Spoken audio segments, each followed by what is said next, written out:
கர்த்தரும் இரட்சகருமாகிய இயேசு கிறிஸ்துவின் நாமத்தினாலே யாவருக்கும் வாழ்த்தலை தெரிவித்துக் கொள்கிறேன். வெளிநாட்டில் ஒரு பெண்மணி அருகில் இருக்கும் ஒரு கிராமத்துக்கு சென்று சிறு குழந்தைகளுக்கான இல்லம் நடத்தும் தன்னுடைய தோழியை சந்திக்க புறப்பட்டு சென்று கொண்டிருந்தாள். வழியிலே ஒரு மிகப்பெரிய பாலம், அந்த பாலத்தின் கீழே ஒரு மிகப்பெரிய ஆறு மிகுந்த தண்ணீரோடு ஓடிக்கொண்டிருந்தது. இவள் அந்த பாலத்தை கடக்கும்போது ஒரு ஆள் தன்னுடைய மேற்சட்டையை கழட்டி பாலத்தின் மீது வைத்துவிட்டு கீழே குதிக்க ஆயத்தமாய் கொண்டிருந்தான். உடனே இவள் அவனை தடுத்து நிறுத்தி, என்ன செய்கிறீர்?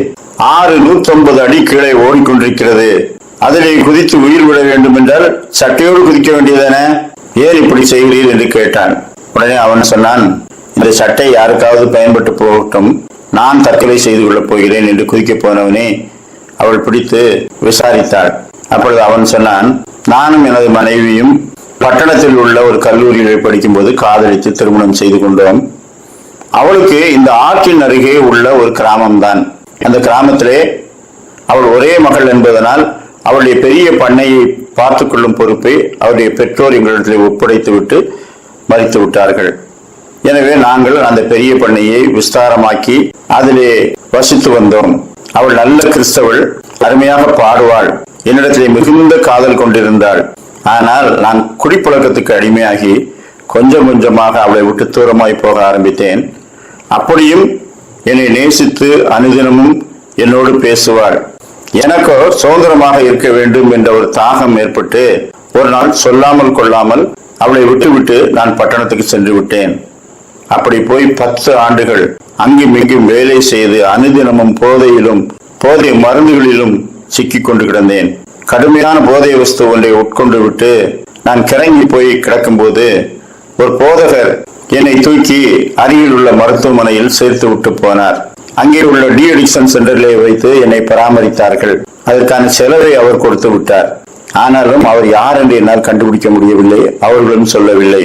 சற்று உடல் தேறி நான் ஏதாவது வேலைக்கு செல்லலாம் என்று வேலை செய்தேன். இப்பொழுது கடைசி 6 மாதமாக நான் குடிப்பதில்லை, எந்த விதமான போதை வஸ்துக்களையும் பயன்படுத்துவதில்லை. நல்ல வேலை இருக்கிறது, சம்பாத்தியம் இருக்கிறது. ஆனால் நான் விட்டு வந்த என் மனைவி எப்படி இருக்கிறாளோ அவளை பார்த்து வாழ்த்து மட்டுமாவது சொல்லிவிட்டு மன்னிப்பு கேட்டுவிட்டு வரலாம் என்று இங்கே வந்தேன்.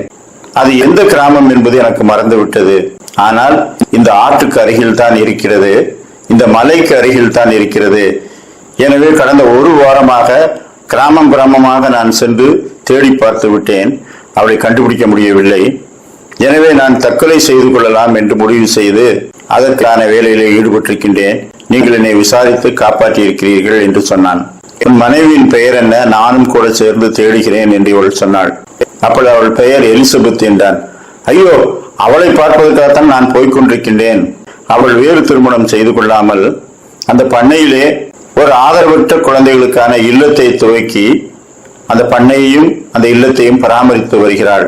நிச்சயமாகவே அவள் உன்னை ஏற்றுக்கொள்வாள், வாரும் என்று சொல்லி அவனை அழைத்து கொண்டு சென்று அவனுடைய மனைவியிடத்தில் ஒப்புவித்தாள். அதன் பிறகு பிரிந்தவர்கள் கூடினார்கள், மீண்டுமாய் தங்கள் வாழ்க்கையை சீரமைத்துக் கொண்டார்கள். அவன் மனம் திரும்பி கர்த்தரை ஏற்றுக்கொண்டவனாய் அவளோடு இருந்து திருச்சபைக்கும் ஊழியங்களுக்கும் உதவியாக இருந்தான். சங்கீதம் 118:17-18 நான் சாவாமல் பிழைத்திருந்து கர்த்தரின் செய்திகளை விவரிப்பேன்.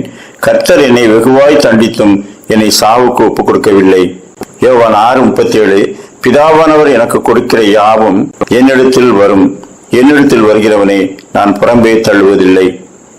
அக்கிரமங்களில் மரித்தவர்களாய் இருந்த நம்மை கிறிஸ்துவுடனே கூட உயிர்ப்பித்தார், கிருபையினாலே ரட்சிக்கப்பட்டீர்கள். எனவே கர்த்தரை விட்டு வழிதப்பி போனவர்களை கர்த்தரிலே திருப்பும் வாய்ப்புகள் நமக்கு கிடைக்கும் போது அதை பயன்படுத்திக் கொள்வோம். இன்னும் மனம் திரும்புதல் என்ற அனுபவத்தை பெறாதிருந்தால் கர்த்தரிடத்திலே திரும்புவோம். கர்த்தர் தாமே அப்படிப்பட்ட நல்ல சிந்தனைகளை நமக்கு தந்தருள்வாராக. ஆமேன்.